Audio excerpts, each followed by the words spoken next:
even after the BBC were forced to dismiss John Sweeney when his dubious journalism was exposed. The BBC News Department are showing no inclination to recalibrate their moral compass. There is a full version of the news report at the end of this video. It is about the 39 bodies found in a shipping container. For now, we are looking at a short 1-minute clip. News that the dead are all from China will bring back memories of another incident nearly 20 years ago, when 58 Chinese immigrants were found suffocated inside a lorry in Dover. It took months for some of them to be identified. Since then, checks at our major ports have increased, but critics say quieter ports like Purfleet can still be vulnerable. So, they found a critic and asked him, in terms of Brexit, is enough being done to stop these things happening? There is simply not enough being done in terms of security, in terms of the protection of vehicles across Europe. We need to be working far more with the Europeans, but there lies an issue in terms of Brexit.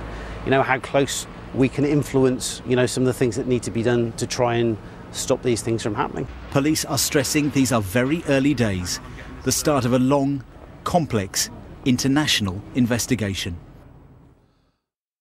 It comes as no surprise that the news department would so gleefully attempt to insert a Brexit quote into the story. However, the bigger story is that a whistleblower has told us that the newsroom is so corrupted by its own impunity that it is running a sweepstake on how many outraged license payers will be contacting the BBC Complaints Department. Happily, as more and more TV licenses are being cancelled, viewers can watch in real time as the newsroom gets more and more empty of journalists. In the meantime, don't forget to cancel your own license.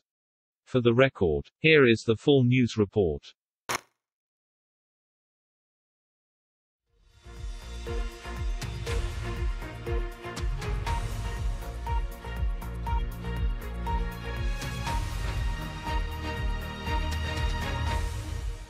Hello everyone, this is Afternoon Live. I'm Simon McCoy. Police have released more details about the 39 people found dead in a refrigerated lorry in Essex yesterday. They're all believed to have been Chinese nationals, and they include 8 women and 31 men. Officers have been granted a further 24 hours to question the driver of the lorry, 25-year-old Mo Robinson, who's been arrested on suspicion of murder. Police in Northern Ireland have raided 3 houses, and the National Crime Agency said it was trying to identify organised crime networks which may have been involved. Essex Police say the case is the largest murder investigation in its history. John Kay reports. Remembering 39 strangers. People living near the scene have been reflecting upon the dozens of Chinese nationals found dead just after they arrived in Britain. Their desperation shows that this society we live in is not right somewhere.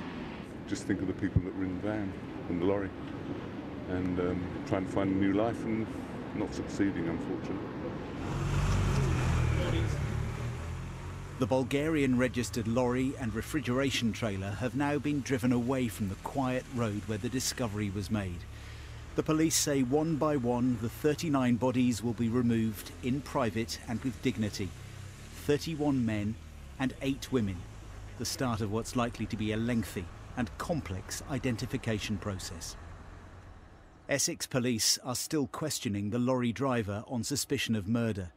He's been named locally as 25-year-old Mo Robinson from Portadown in County Armagh. 3 properties in Northern Ireland have been searched by police.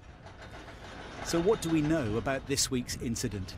Well, according to the Belgian authorities, the container arrived in the port of Zeebrugge at about 2:30 on Tuesday afternoon.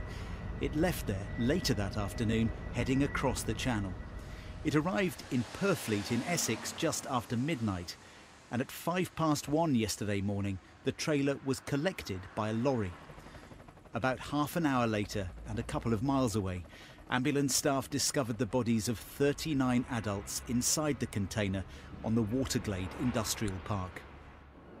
News that the dead are all from China will bring back memories of another incident nearly 20 years ago, when 58 Chinese immigrants were found suffocated inside a lorry in Dover. It took months for some of them to be identified. Since then, checks at our major ports have increased, but critics say quieter ports like Purfleet can still be vulnerable. There is simply not enough being done in terms of security, in terms of the protection of vehicles across Europe.